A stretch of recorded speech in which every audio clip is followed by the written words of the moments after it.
Hello everyone, welcome to my channel. My name is Rafaela and the title of today's written piece is The Unseen Prophet. I think we're all familiar with the quote that a prophet is never honored in his own hometown. And after years and time and experience and painful realization, I've come to see the truth of the phrase unfold in my own life. So this journal entry is my interpretation of it in a way. And to me, it's about the strange tension between who we are and who people choose to believe us to be. Does that make sense?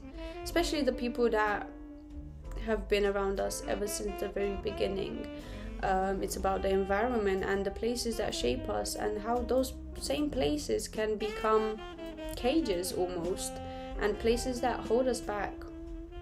But there's a unique kind of struggle that comes with having potential and so much talent but feeling unseen or limited by the place in life in which we find ourselves to be. It's easy for people to say just leave and change your situations, but I know that it's not as simple for a lot of people to do, and a lot of people find themselves living in survival mode, staying in the same place, not because they want to, but because it's all they have. Maybe financially, or because family responsibilities, or out of fear of the unknown and even self-doubt. Those things can all tie us down more tightly than any physical boundary ever could.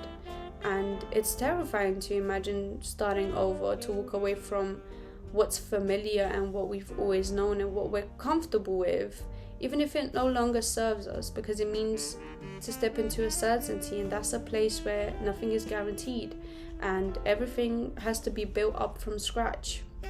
And so we hesitate, either because of those reasons or because it's just way more easier to live how we live, and we convince ourselves that the paved path, even if it's confining, it's safer than carving out our own. But in that hesitation, we risk dimming our own light to fit into the spaces that were never even meant to hold it. But then eventually comes a moment in your life where you will face a choice, which is, do I stay and I limit myself, or do I leave and I unlock all that I could be? And that question alone changes everything, because once it enters your mind, you're no longer powerless, you're aware. What happens next has become a conscious decision to accept life as it is, or to reach for something much greater. And choosing the second option doesn't always mean that it's easy, but it means that you've got to a point where you recognize your worth, where you deserve freedom and fulfillment and a life that reflects who you truly are, and that's worth taking a risk. And I think that that's also where the saying starts to make sense, because it's not always about the environment necessarily that limits you. I feel that when I say environment, what I truly mean is often the people within it. The ones who have known you the longest are sometimes the last to see how much you've grown. Change makes them uncomfortable, and it's not necessarily because they don't want what's best for you, but because it challenges what they've always known you to be. It goes against the version of you that lives in their head and the expectations that they have of you.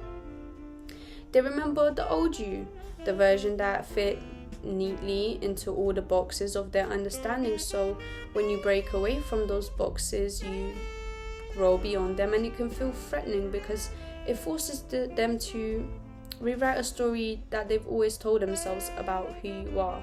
And that's something that not everyone wants to do for you. Not everyone wants to learn the new you or settle with you acting different and making changes in your life. Sometimes they just okay with you being the way you are, because that's how they know you to be. When we begin to evolve, to reach deeper within ourselves and express parts that were once hidden, we're not betraying who we are, but we're simply uncovering more of it. Growth isn't the rejection of your past self, but it's about the continuation of becoming who you were always meant to be. That kind of evolution can be lonely, especially when the people you love most don't really understand it. Sometimes strangers are likely to celebrate before your own family do. Sometimes friends who barely know you will see the light you've always been fighting to show the ones who've known forever.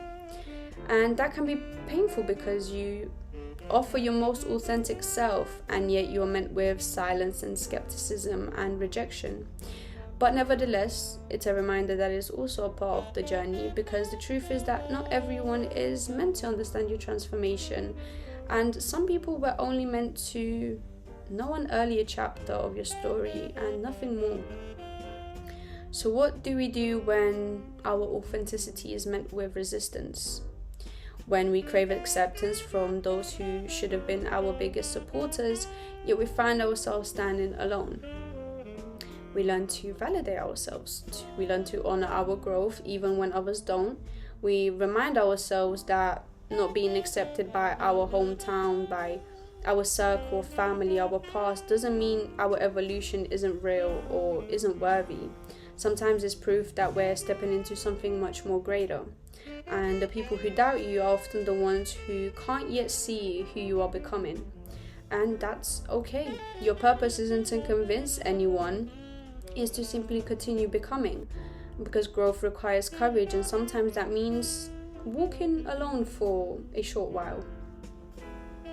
Now, if you're watching this and you feel unseen in the places that raise you, I hope that you notice that you're not defined by who they remember you to be, that you're allowed to outgrow the expectations that others have placed on you, and that you are allowed to change your mind, your path, and your life, even if it confuses those around you, even if they don't see it as the best thing to do or be.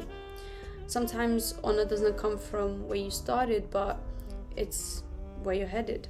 And maybe that's the point of the phrase, that true recognition isn't something you wait around for others to give to you, but something you give yourself through the act of becoming.